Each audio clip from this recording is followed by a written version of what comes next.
Je te salue Marie, comblée de grâce, le Seigneur est avec toi.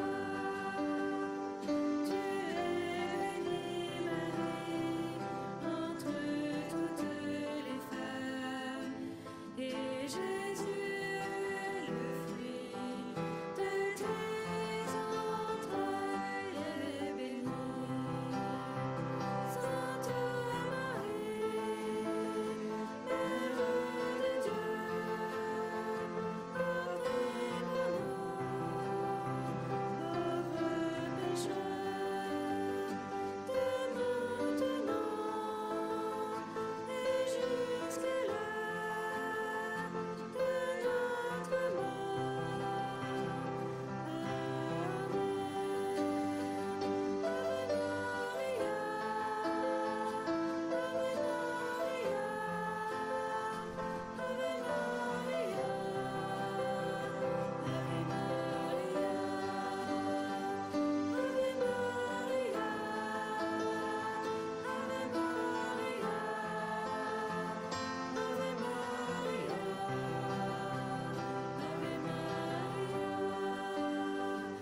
Ave Maria, Ave Maria. Sainte Vierge Marie, Mère de la sagesse, éclaire nos intelligences pour que nous puissions recevoir cet enseignement et le faire fructifier. Au nom du Père et du Fils et du Saint-Esprit.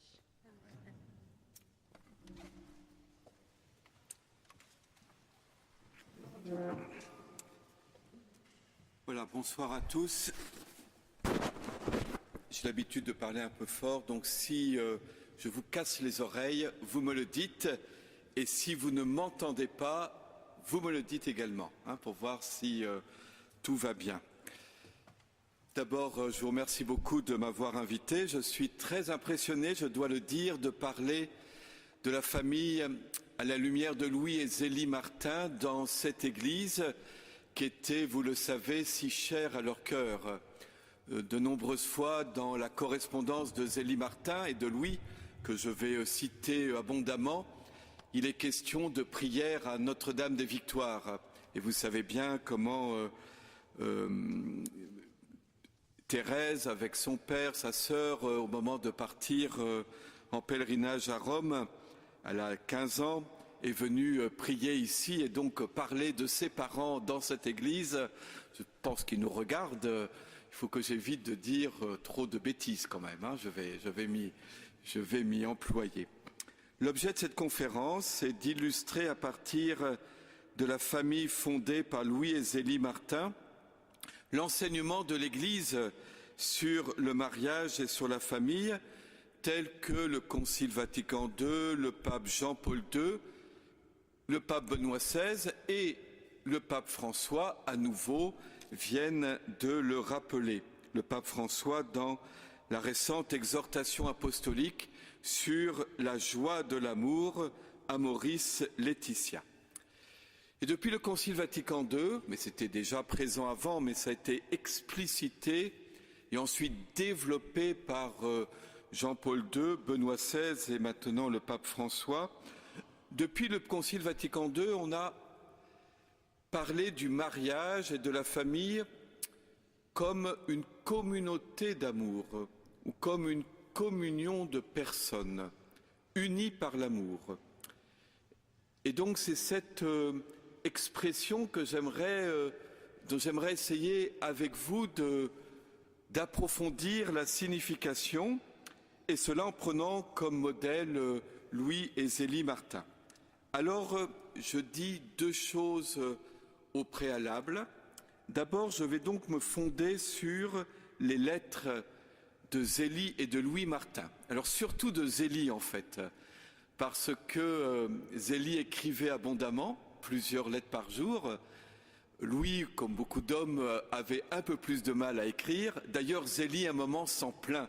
Vous savez, elle écrit beaucoup à son frère, Isidore, qui est pharmacien à Lisieux. Et elle dit à un moment, mon frère me répond pas beaucoup quand même. Il y a beaucoup d'hommes comme ça qui ont un peu plus de mal à écrire que les femmes, sans tomber dans des stéréotypes, bien sûr, et on voit donc on a plus de lettres de Zélie Martin que de son mari Louis, ou bien sûr de son frère Isidore. C'est une femme étonnante, Zélie. On verra ça, c'est une femme qui, chef d'entreprise, qui a tous les soucis avec ses enfants.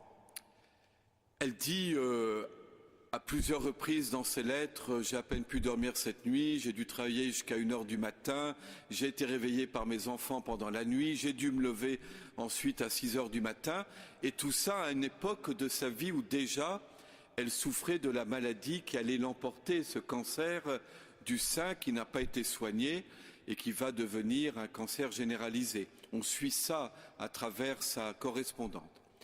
Bien, malgré cette vie si occupée, elle trouvait le temps chaque jour d'écrire plusieurs lettres. De cette correspondance abondante, on n'a gardé qu'une petite portion. Toutes les lettres qu'elle envoyait à sa sœur, qui était religieuse à la Visitation au Mans. Toutes ces lettres ont été détruites parce que, à cette époque, dans la règle de vie de ce monastère de la Visitation, les religieuses devaient détruire toutes les lettres qu'elles recevaient. Et donc on a perdu toutes les lettres que Zélie Martin écrivait à sa sœur. On a également, vers les années 1910, toute la correspondance à sa fille Marie a servi à allumer le feu. Voilà, il manquait, donc on a pris toutes les lettres, une servante a pris toutes les lettres, hop, à allumer le feu. Par ailleurs, lorsque Thérèse est devenue, vous savez, extrêmement connue, on s'est intéressé à ces lettres et du coup, tout ce qu'il y avait de trop personnel ou qui mettait en jeu des personnes qui vivaient encore, Zélie a une plume très alerte et elle aime bien croquer un peu des gens, tout cela a été également détruit à ce moment-là. Et on pense également des lettres où elle se plaignait un peu trop de sa fille Léonie. Je reviendrai sur le problème, sur la place de Léonie dans la famille Martin. Ensuite, les sœurs de Thérèse ont détruit également tous les originaux après les avoir recopiés. Donc elles ont recopié les originaux et surtout les lettres où il était question de Thérèse, et ensuite on détruit tous les originaux. Donc ce qu'on garde, ce sont les copies des lettres originales, avec sans doute de temps en temps des petites rectifications ou améliorations. Donc ceci dit, vous avez ce volume épais, donc on a gardé quand même de nombreuses lettres. Cette femme, Zélie, écrivait très bien, c'était formidable. Nous, avec nos emails aujourd'hui, qu'est-ce qu'on gardera des correspondances, voyez, on avait des époques où les gens écrivaient remarquablement bien. Peut-être que de temps en temps, ça a été un petit peu arrangé par les filles au moment de les publier, d'accord, hein. Mais il n'empêche que ça reste quelque chose de très agréable à lire et qui nous montre un peu la vie d'une époque qui n'est pas si lointaine que de nous au fond, hein. Il y a un peu plus de 100 ans, simplement 150 ans, quelques générations, ça n'est pas si loin et pourtant on est dans un tout autre monde. Le deuxième point que je voulais dire au point de départ, c'est que quand on parle du mariage ou de la famille comme une communion d'amour, une communauté de personnes, l'Église présente un idéal. Alors je vais m'expliquer sur ce terme. Elle présente la vérité de l'amour humain ou de la famille, telle que Dieu la veut, la famille. Voilà, dans la pensée de Dieu, voilà ce que devrait être tout mariage ou toute famille, communauté de personnes dans l'amour. Aucun mariage, aucune famille ne correspond parfaitement à cet idéal.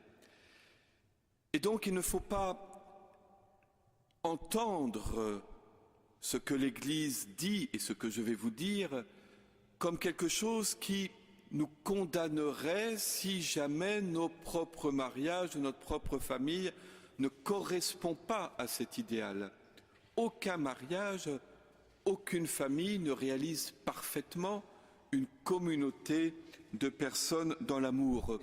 Toutes nos familles, d'une manière ou d'une autre, sont un peu cabossées. Et le pape François a beaucoup insisté sur ce point dans Amoris Laetitia, en disant l'Église rejoint les familles, quelles qu'elles soient, celles qui ont connu une séparation, celles qui ont connu un veuvage, celles qui ont des difficultés avec les enfants, celles qui n'ont pas eu d'enfants, ceux qui ne se sont pas mariés. Vous voyez, toutes nos situations qui sont si différentes et au fond tellement éloignées bien souvent de cet idéal, nos familles divisées, les disputes qu'il peut y avoir dans les familles. Donc, ce que l'Église enseigne ne nous condamne pas si nous sommes bien loin, voyez, de cet idéal, de cette vérité sur le mariage et la famille que l'Église expose. Et en même temps, l'Église ne cesse pas d'être témoin de cette plénitude de l'amour humain, car c'est vers cela que nous devons tendre. Vous voyez, il y aurait un risque opposé, à force de rejoindre les familles où elles en sont, c'est d'oublier de dire que nous devons toujours tendre, voyez, vers cet idéal, à partir de là où nous sommes. Et le pape François dit que ce qu'il y a de plus précieux aux yeux de Dieu, c'est un petit pas en avant dans une situation qui peut être marquée par de nombreuses imperfections. Il ne faut surtout pas comprendre le pape François en disant voilà, chacun est ce qu'il est, et puis on reste comme ça, point final. Et on accueille tout le monde tel qu'il est. L'Église accueille toutes les familles telles qu'elles sont, mais sans cesse pour les appeler à progresser. Et à progresser comme on peut là où nous en sommes pour le moment. Et dans beaucoup de familles, ce progrès, c'est d'accepter de pardonner, d'accepter de surmonter des divisions, voyez, des disputes, et de ne pas toujours dire « j'accepterai de pardonner lorsque l'autre aura reconnu ses torts ». Voyez, moi, bien sûr, je suis parfait, mais l'autre, alors, elle a des torts envers moi. Voyez, très souvent, nous entendons ça, parfois dans les confessions, sans trahir aucun secret. Je me suis un peu mis en colère, mais il faut dire que l'autre, et là, on va accuser l'autre, voyez. Et c'est pas juste, voyez, c'est pas toujours la faute de l'autre, c'est aussi la mienne. Et donc, déjà, dans notre propre vie familiale, comment faire pour progresser, et en particulier vers la réconciliation. Alors, je vais vous lire un premier texte, première lettre, pour nous mettre dans l'ambiance de Zélie Martin. Alors, c'est une lettre, elle est encore, c'est le 23 décembre 1866, Thérèse, notre Thérèse, Thérèse que nous appelons de Lisieux, qu'il faudra appeler Thérèse d'Alençon, enfin, elle est née à Alençon en tout cas, elle a vécu à Lisieux, je ne vais pas remettre évidemment, alors que Louis et Zélie sont vraiment des saints d'Alençon, eux. Thérèse, elle est une sainte de Lisieux, elle a vécu que 4 ans à Alençon, mais nous sommes en 66, je crois 7 ans avant la naissance de notre Thérèse, et le souci de Zélie à cette époque-là, c'est son propre père, qui est un peu âgé, et qu'elle a accueilli chez elle, ou du moins qu'elle va voir, et elle dit ceci. Tu le sais, alors elle parle à son frère, Isidore Guérin, tu le sais, notre père est excellent. Mais il a maintenant certaines petites manies de vieillard. Il faut que ses enfants les supportent. Et j'y suis toute décidée. Voyez, quand on dit que l'amour supporte tout, voyez, c'est déjà son propre père qui est excellent, mais qui a quelques petites manies de vieillard. Et les enfants doivent le supporter. J'y suis toute décidée. Si tu habitais ici, il irait demeurer chez toi, car, c'est-à-dire si tu habitais à Alençon, il irait demeurer chez toi, car il t'aime mieux que moi, mais il ne changera pas de pays. À cette époque, Lisieux-Alençon, c'est toute une histoire. Il y a 4-5 heures de train, enfin, c'est tout un voyage. Il faut donc qu'il reste chez nous jusqu'à la fin de ses jours. Encore une fois, conseille-lui cela. Tu dois avoir beaucoup de tracasseries, ayant tant de monde à ton service, je te plains vivement, faisant tant de ton côté, plains-moi aussi. J'ai bien du mal avec ce maudit point d'Alençon qui met le comble à tous mes maux. Alors, donc Zélie Martin est vraiment une chef d'entreprise. Elle a eu une révélation étant jeune. Elle a entendu une voix qui lui disait « Fais du point d'Alençon ». C'est de la dentelle. Plus personne ne sait faire ça aujourd'hui, je crois. C'est tellement difficile, sophistiqué, que ça met beaucoup de temps. C'est du luxe, la dentelle de luxe vraiment. Et donc elle travaille un peu pour les magasins de luxe parisiens, où son mari, Louis, va aller vendre, comme ça qu'il vient Notre-Dame des Victoires au passage, où il va aller vendre la production de Zélie. En fait, Zélie, elle emploie toute une série d'ouvrières. À l'époque, c'est des femmes qui travaillent chez elle. Elle emploie toute une série d'ouvrières qui lui amènent la dentelle qu'elles ont confectionnée et elle se charge d'assembler toutes ces pièces de dentelle pour faire la belle dentelle qu'on lui a commandée à Paris pour les femmes du monde qui portaient cette dentelle d'Alençon. Mais elle a bien du mal. Et on voit dans ses lettres qu'elle a tous les soucis d'une chef d'entreprise. À certains moments, elle manque de commandes. À d'autres moments, elle en a beaucoup trop. Et elle ne sait pas comment elle s'en sortira. Je souligne ce point-là car on a parfois l'idée que c'est simplement à notre époque que les femmes ont une activité professionnelle, qui gagnent de l'argent. Nous sommes ici dans un univers très catholique, de la bourgeoisie d'Alençon, un univers qu'on aurait pu juger du haut de notre XXe siècle comme très étroit, la femme soumise à son mari, simplement s'occupant de ses enfants, et hop, on a affaire à un chef d'entreprise. À tel point que Louis, qui lui-même a son entreprise d'horlogerie, va à un moment fermer, abandonner son entreprise pour venir aider sa femme. Et vous voyez que c'est intéressant ça, Zélie Martin, elle a tous les soucis que peuvent avoir un artisanat, mais de production de dentelle, avec tous les problèmes que cela peut poser. Donc j'ai bien du mal avec ce maudit point d'Alençon qui met le comble à tous mes maux. Je gagne un peu d'argent, c'est vrai. En fait, elle dira à d'autres moments qu'elle en a gagné pas mal. C'est vrai, ils ont bien géré leur affaire. En fait, ce sont d'excellents ouvriers. Louis est un excellent horloger et elle fait son travail de manière excellente. C'est aussi une leçon pour nous. La famille est aussi un lieu de travail, mais le chrétien s'efforce d'être excellent dans son travail. Ou même s'il n'a pas de travail, d'être excellent dans sa recherche de travail. Vous voyez, il y a vraiment cette idée de... Le Seigneur nous demande cela, vous voyez, d'être très bon dans ce que nous faisons, d'exceller dans notre travail, autant que nous pouvons. Et là, ici, à leur manière, Louis et Zélie Martin en sont des modèles. C'est vrai que je gagne un peu d'argent, mais mon Dieu, qu'il me coûte cher. Écoutez ça. C'est au prix de ma vie, car je crois qu'il abrège mes jours.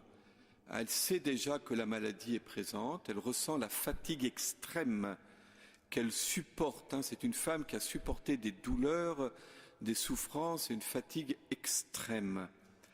Et si le bon Dieu ne me protège pas d'une manière particulière, il me semble que je ne vivrai pas longtemps. Je m'en consolerais facilement si je n'avais pas d'enfant à élever. Elle mourra 10 ans plus tard. Je saluerai la mort avec joie, comme on salue la douce et pure aurore d'un beau jour. Je pense souvent à ma sainte sœur. Alors la sœur est religieuse, et donc elle est nécessairement sainte. Comme ça qu'elle l'appelle. Quand vous riez mes sœurs, c'est comme ça, voilà. À ma sainte sœur. Alors écoutez ça, c'est amusant. À sa vie calme et tranquille. Voilà.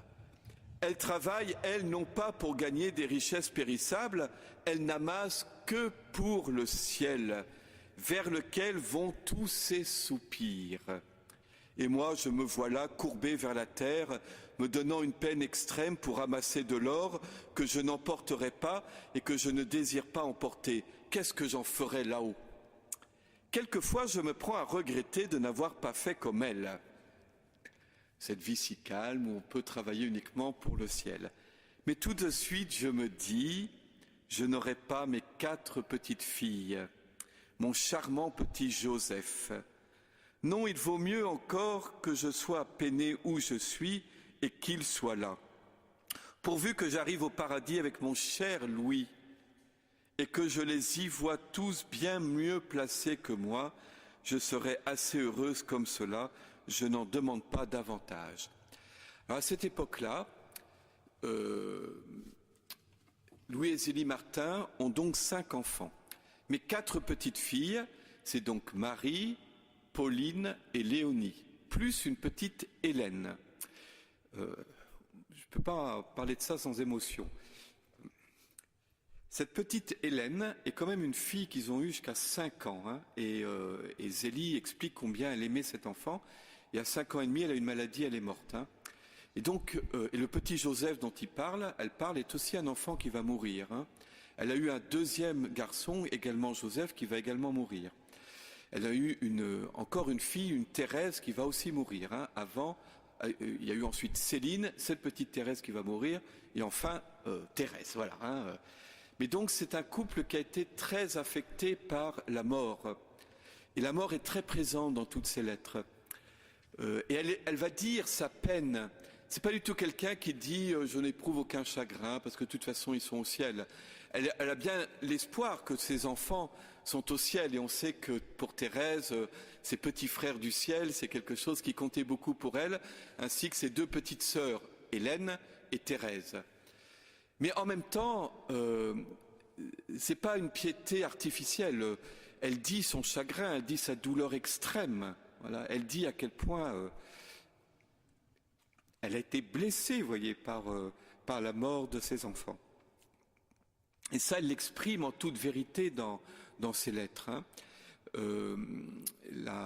Elle va connaître la mort de ses 2 parents, la mort de sa sœur aussi, hein, la sœur de la Visitation. Elle explique à la fin de ses lettres. Hein. Mais elle va exprimer l'amour de ses enfants. Elle va dire à un moment, j'étais faite pour être mère. Enfin, on connaît bien ce passage-là. Et on voit bien ici, vous avez les 2 vocations complémentaires de la vie consacrée du mariage, qui sont dans l'Église aussi essentielles l'une que l'autre. Elle exprime le sens de la vie consacrée, qui est d'unifier sa vie autour de l'amour de Dieu, mais aussi d'aimer son prochain dans cet amour de Dieu. Et au fond, le mariage où on va aimer Dieu, mais aussi à travers l'amour du prochain. Vous voyez, l'amour de Dieu et aimer le prochain à travers cet amour de Dieu. Et l'amour du prochain le plus proche, l'amour de son mari, l'amour de ses enfants. Et à travers l'amour de son mari, l'amour de ses enfants, l'amour de Dieu. Vous voyez bien la petite différence que je fais entre les deux.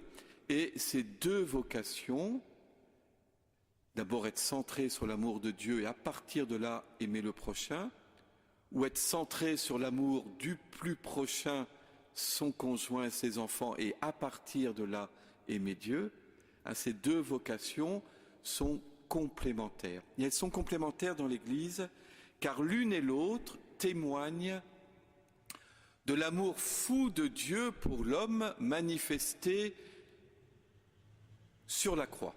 Je dis bien l'amour fou parce que dans l'épître aux Corinthiens, la première épître aux Corinthiens, saint Paul parle de la folie de la croix du Christ qui est plus sage que la sagesse du monde.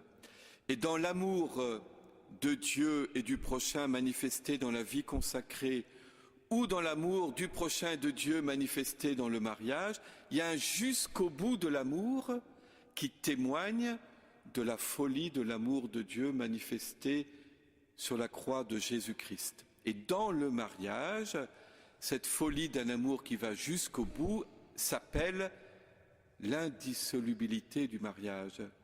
Hein, le fait d'aller jusqu'au bout, voyez, d'une relation avec un conjoint qui est ce qu'il est, mais qui est celui, qui est celle qui, par le mariage, m'a été confié pour que je l'aime. Voyez, et c'est bien cela que vivent Louis et Zélie Martin. Le mariage indissoluble comme l'engagement dans la vie consacrée, chacun à leur manière, témoigne de la folie de l'amour de Dieu, du jusqu'au bout de l'amour de Dieu pour l'homme, et sera toujours considéré par le monde, par la sagesse du monde, comme quelque chose d'excessif, qui est l'excès de l'amour de Dieu. Et on voudra toujours réduire, dire aux consacrés, franchement, s'engager pour la vie, ne pas se marier, c'est excessif. Et dire aux époux, vous mariez pour la vie, supportez votre conjoint, c'est excessif. Pense à toi, à ton épanouissement personnel, divorce. Vous voyez, c'est bien ça que le monde nous dit, hein. Mais c'est pas ça l'amour qui va jusqu'au bout. Bon, ceci dit, il y a bien des cas où on ne peut pas faire autrement que de se séparer quand le conjoint devient violent, met votre vie en danger ou devient complètement pervers, d'accord, hein. Mais, et l'Église a toujours reconnu cette possibilité-là, mais sur un fond premier qui est celui d'un engagement qui va jusqu'au bout et qui témoigne de l'amour de Dieu. Tu me fais un grand signe, hein, quand j'épuise mon temps. Voilà, donc c'est ce premier point, ce premier texte, hein, que je voulais vous lire. À Maurice Laetitia, le pape François commente longuement l'hymne à la charité de saint Paul au chapitre 13 de la première épître aux Corinthiens. Je ne vais pas le faire ici parce que je n'aurai pas la nuit, mais on pourrait reprendre tout ce qu'il dit et l'appliquer au couple de Louis et Zélie Martin. Je vous le cite simplement. D'abord, l'amour prend patience. Voilà. L'amour n'envie pas et se réjouit pas de quand il arrive une difficulté à l'autre, au contraire, hein. Se marier, c'est être allié dans la vie. Et donc je vais soutenir l'autre dans ses projets, et puis m'affliger avec quand il s'afflige, être heureux quand il est heureux. Voilà. L'amour n'envie pas. Il n'est pas envier l'autre quand il réussit et que moi j'ai l'impression de ne pas y arriver. L'amour ne fanfaronne pas, ne se gonfle pas. Vous savez, ces gens, ces époux, l'un des deux pense qu'il est bien meilleur que l'autre et va toujours écraser l'autre, voyez. L'amour n'est pas dur, il déteste faire souffrir, il n'est pas discourtois. Le pape dit, l'amour est aimable. Avec mon conjoint, je vais faire des amabilités, hein. Je ne serai pas discourtois. Très beau tout ce qu'il dit. L'amour ne cherche pas son intérêt, il ne s'irrite pas. Alors parfois il s'indigne. Et dans les lettres dans ce volume de lettres, il y a un passage qui est très remarquable. On va voir Zélie pleine d'indignation. Alors là, elle va être indignée au maximum. Pourquoi? Parce qu'elle a appris, enfin plus précisément, elle avait confié sa fille Léonie à deux religieuses qui s'avèrent être des fausses religieuses et qui sont là et qui ont pris en charge une fille, en plus de Léonie, mais qu'elles exploitent complètement. Elles ne lui donnent pas à manger, mais cette petite fille doit être leur domestique et elle leur donne à peine à manger, elle lui donne à peine à manger. Ça la met dans une telle indignation qu'elle va faire tout un scandale chez ces deux fausses religieuses. Elle mène une enquête, un curé lui dit mais on les a déjà expulsés de notre paroisse.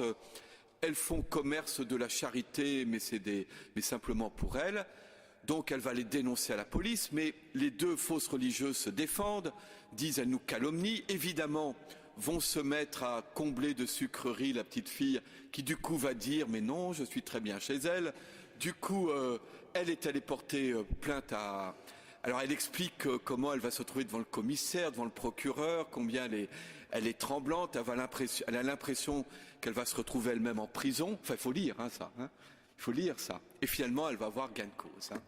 Et les deux fausses religieuses vont être... Mais vous voyez, c'est un peu les saines colères de l'abbé Pierre et tout ça. L'amour chrétien, c'est pas une espèce de gentillesse mièvre. Il n'y a rien de tout ça chez elle. Hein. De temps en temps, il y a vraiment une indignation. Et alors, c'est vraiment la femme forte, hein, du livre des Proverbes. D'ailleurs, on retrouve tous les traits caractéristiques. Vous savez, ce texte dans le livre des Proverbes, on dit que la femme forte se lève le matin alors qu'il fait nuit, elle se couche le soir alors qu'il fait déjà nuit, elle achète des terrains, elle gère sa maison, elle travaille. Et puis on dit pendant ce temps-là, son mari, parle à la porte de la ville. Hein. Il est assis et il est honoré dans toute la ville. En fait, il est juge, hein, son mari. Mais c'est assez drôle de voir c'est la femme qui est très active et le mari, lui, il parle. Voilà. Et il juge, hein, voilà, il est à la porte de la ville. Voilà, on retrouve tout ça. Hein. Alors, l'amour conjugal est un amour d'amitié, et je vais vous lire la lettre, une des lettres adressées à son mari, une des rares lettres qu'on a gardées adressées à son mari. Alors, c'est très beau ça. Mon cher Louis, nous sommes arrivés hier soir à 4h30. Mon frère nous attendait à la gare et était enchanté de nous voir. Elle est allée faire une visite à son frère à Lisieux. Elle détestait voyager, hein, Zélie. Donc il a fallu la pousser, puis on y est arrivé, et donc elle va. Il fait tout ce qu'il peut, ainsi que sa femme, pour nous procurer des distractions. Ce soir, dimanche, il y a belle réception chez eux en notre honneur. Demain lundi, départ pour Trouville. Mardi, grand dîner chez Madame Maudelonde. Et peut-être promenade en voiture à la maison de campagne de Madame Fournet. Les enfants sont ravis. Le temps était si beau, elle serait au comble. Si le temps était beau, nous sommes en Normandie, hein, si le temps était beau, elle serait au comble du bonheur. Mais moi, je suis dur à la détente. Rien de tout cela ne m'intéresse. Je suis absolument comme les poissons que tu tires hors de l'eau. Ils ne sont plus dans leur élément. Quand elle n'est pas chez elle, avec son travail, elle n'est pas bien. Il faut qu'ils périssent, les poissons. Hein. Cela me ferait le même effet si mon séjour devait se prolonger beaucoup. Je me sens mal à l'aise, je ne suis point dans mon assiette, ce qui influe sur le physique, et j'en suis presque malade. Cependant, je me raisonne et tâche de prendre le dessus. C'est des femmes qui avaient été éduquées à ne jamais se plaindre. Et quand on avait mal, on prenait le dessus. Hein. Et donc on retrouve ça très souvent. Hein. Je te suis en esprit toute la journée. Donc elle pense à son mari, hein, toute la journée. Je me dis, il fait telle chose en ce moment. S'il y a parmi vous des gens amoureux, normalement ça devrait être ça. Hein. Toute la journée, vous pensez à votre amoureux ou votre amoureuse, et vous vous dites, il est en train de faire ça, il est en train de faire ça. Et donc c'est une femme amoureuse, vous voyez, qu'on a ici, hein, Zélie Martin. Il me tarde bien d'être auprès de toi, mon cher Louis. Je t'aime de tout mon cœur. Et je sens encore redoubler mon affection par la privation que j'éprouve de ta présence. Il me serait impossible de vivre éloigné de toi. J'ai assisté ce matin à 3 messes.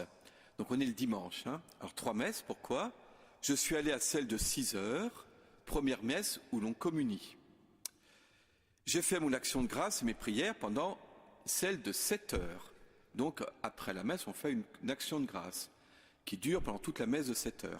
Après, on retourne prendre son petit déjeuner et on revient à la grand-messe, où personne ne communie parce qu'on a mangé avant. Hein. Et je suis retourné à la grand-messe. Hein. Voilà qu'on occupe un dimanche matin. Mon frère n'est pas mécontent des affaires, elles vont assez bien. Alors, ça revient très souvent le problème des affaires, de l'argent, parce qu'elle a vraiment les pieds sur terre. Hein. Elle gère une entreprise et de temps en temps, elle reprend tout ça. Alors Zélie respecte son mari. Ces femmes, soyez soumises à vos maris. Comment est-ce que Zélie vivait ça? À l'époque où, dans toutes les messes de mariage, on rappelait ça aux épouses, femmes, soyez soumises à vos maris. Elle respecte son mari, mais elle ne s'écrase pas devant lui. En particulier, elle lui met la pression pour certaines questions d'argent et de gestion. Je ne résiste pas au plaisir. Page 101. Alors, c'est des problèmes de placement. Où est-ce qu'ils ont placé leur argent? Hein? Je suis en discussion avec lui au sujet d'une affaire que je vais te communiquer. Alors, attendez, c'est bien celui-là. Ah non, c'est la page d'avant, parce que justement, oui, c'est ça. Elle veut absolument qu'elle lui fasse faire tel placement. Hein, donc, elle dit, j'ai tant tourmenté mon mari qu'il s'est décidé à vendre une partie de son crédit foncier avec une perte de 1300 francs sur 11 000 francs qu'il a rapporté. Tout ça parce qu'elle voulait prendre de l'argent pour le donner pour aider son frère. Hein. Mais j'aime bien, j'ai tant tourmenté mon mari pour vendre son crédit foncier. Problème, c'est que les fameuses actions du crédit foncier après se sont mis à remonter et donc son mari n'était pas très content. Parce qu'elle lui a fait faire d'une mauvaise affaire. Mais j'aime bien j'ai tant tourmenté mon mari. Et à un autre moment, elle dit « je le presse continuellement ». Voilà, les messieurs, quand on lit ça, on se dit, on voit bien, hein, j'ai tant tourmenté mon mari, je le presse continuellement. De guerre-lasse, le monsieur, il cède. Hein, voilà. Alors on voit bien que l'obéissance à son mari, bon, voilà, ça passe aussi par le fait de, enfin, elle s'écrase pas hein, devant son mari. C'est une femme active. Un petit mot aussi à propos de l'amour conjugal sur la place de la sexualité. On est en 19e siècle, vous savez qu'au moment de se marier, ils ont mis du temps avant de se décider au départ où ils voulaient vivre comme frères et sœurs. Et c'est un curé bien inspiré qui lui a dit, écoutez, c'est pas comme ça qu'on vit quand on est marié. Hein. Et du coup, ils ont eu 9 enfants. C'est-à-dire qu'ils ont eu une vie sexuelle régulière. Hein. Et donc, ils sont canonisés. Hein. Et donc, on n'a pas cet idéal, enfin, sauf vocation particulière, mais il n'y a pas cette idée que la sexualité serait quelque chose de forcément mauvais, qu'il faudrait nécessairement dépasser, vous voyez. Simplement, la sexualité est intégrée dans un amour conjugal et ouverte, vous voyez, à la fécondité. Je ne rentre pas ici dans toutes les questions de régulation des naissances et tout ça, mais nous avons ici un couple qui vit une vie sexuelle régulière. Hein. Et donc, il n'y a pas d'idée que, voilà, qu'il serait plus parfait pour un couple... au fond, après avoir eu 1 ou 2 enfants ou 3 enfants, de complètement arrêter ça, vous voyez, parce que ça serait quelque chose qui ne serait pas tout à fait compatible. Ces idées circulent beaucoup, pas du fait de l'Église, mais de la psychologie humaine. Hein. Il y a quelque chose qui associe toujours sexualité et impureté, vous voyez, et qui vient de la psychologie humaine et pas simplement de je sais pas quoi, des religions qui refouleraient. Hein. Simplement, vous avez ici une sexualité tout à fait intégrée dans une relation d'amour conjugal. Je voudrais dire, alors très rapidement, parce que je l'ai déjà évoqué, alors le thème de la famille comme église domestique. Cette famille de Louis et Zélie Martin est une famille où on prie même beaucoup, où on annonce l'évangile. C'est une famille où on va à la messe, on va aux vêpres. La dimension religieuse est extrêmement présente. Vous voyez, on retrouve ça, Jean-Paul II a remis ce thème-là à l'honneur en disant, voilà, nos familles, nos maisons, quelles qu'elles soient, doivent être des lieux de prière. C'est toujours, on réagit toujours, nous les prêtres, quand on est invité à dîner et qu'on nous dit, puisque vous êtes là, on va faire le bénédicité. Vous voyez, Vatican II a insisté sur que tous les chrétiens sont appelés à la sainteté, sur l'apostolat des laïcs, et paf, c'est à ce moment-là qu'on est devenus complètement cléricaux. On a l'impression qu'il faut un prêtre pour prier, quoi. Vous voyez, les familles, vous voyez, un repas, tout ça, c'est des lieux où on prie, et la famille est un lieu de prière. Évidemment, il faut gérer les adolescents avec leur téléphone portable, mais je vois bien les difficultés, mais la famille est un lieu où on prie.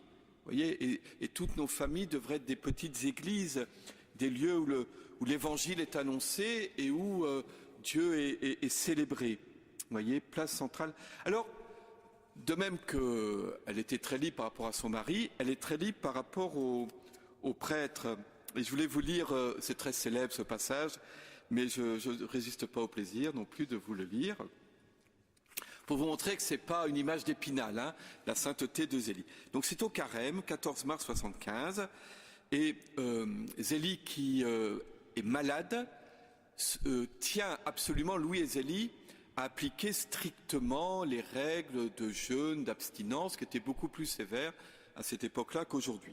Nous sommes en plein temps de pénitence. Heureusement que ce sera bientôt fini. Vous voyez, je souffre tellement du jeûne et de l'abstinence. En fait, un bon confesseur aurait pu lui dire que dans son état, elle pouvait s'en dispenser, mais ce n'est pourtant pas une mortification bien rude, mais je suis si fatigué de l'estomac et surtout si lâche que je ne voudrais point en faire du tout si j'écoutais ma nature. Nous avons depuis 8 jours 2 missionnaires qui nous font 3 sermons par jour. 3 sermons par jour. Ils ne prêchent pas mieux l'un que l'autre, à mon avis. Chose qu'on ne pourrait plus dire aujourd'hui des prêtres, hein, mais on va les entendre tout de même, par devoir, et pour moi du moins, c'est une pénitence de plus. Voyez. Elle a quand même beaucoup d'humour. Autre trait d'humour, puis je m'arrêterai là, parce que l'heure, on arrive à la demi. Elle plaisante son mari. Alors, où est-ce que... Ah oui, voilà. Oh oui, c'est toute une histoire, ça. Elle revient en train, de toujours de Lisieux, et comme elle est très serviable, elle voit une jeune femme avec des paquets, des valises et un bébé. Et donc, elle lui propose de prendre le bébé et de le porter. Et donc, tout en causant et en berçant donc le bébé qu'elle a dans ses bras, nous voilà arrivés à Alençon. Je prends un poupon bien enveloppé et j'entre dans la salle d'attente. Ton père m'y attendait. Il remarque ce paquet et veut s'empresser de m'en débarrasser. Au passage, l'attitude de M. Martin vis-à-vis de sa femme. Elle porte quelque chose, évidemment, il va lui dire qu'on fait. Il paraissait tout surpris de me voir un paquet si mal fait. Vous voyez, un bébé avec une couverture. Comme il s'aperçoit que je ne lâchais pas prise, il a regardé de plus près et a vu sortir une petite main. Je lui dis alors que j'avais trouvé une petite fille et que je l'emportais chez nous.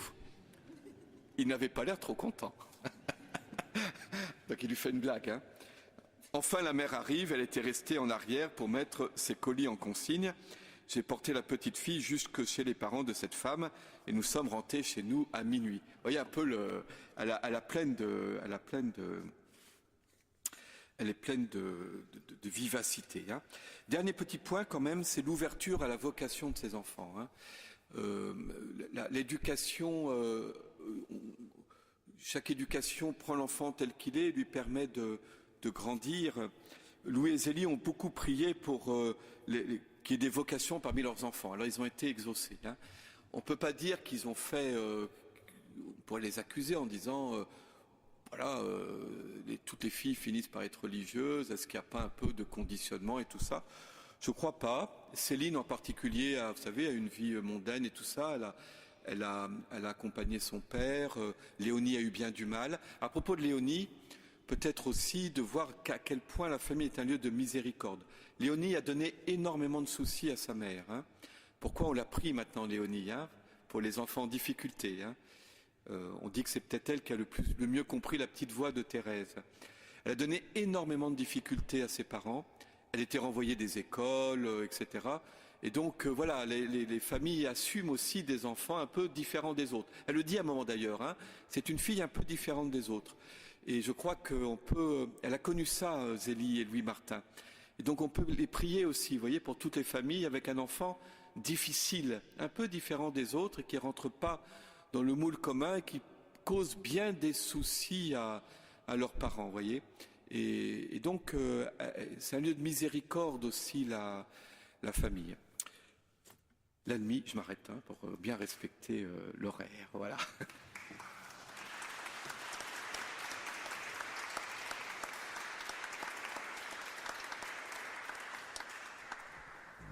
Énorme merci, cher Jacques. Je sens que tu n'as pas tout dit. Et donc, il faut que tu reviennes. Non. Et donc, c'est quand tu veux.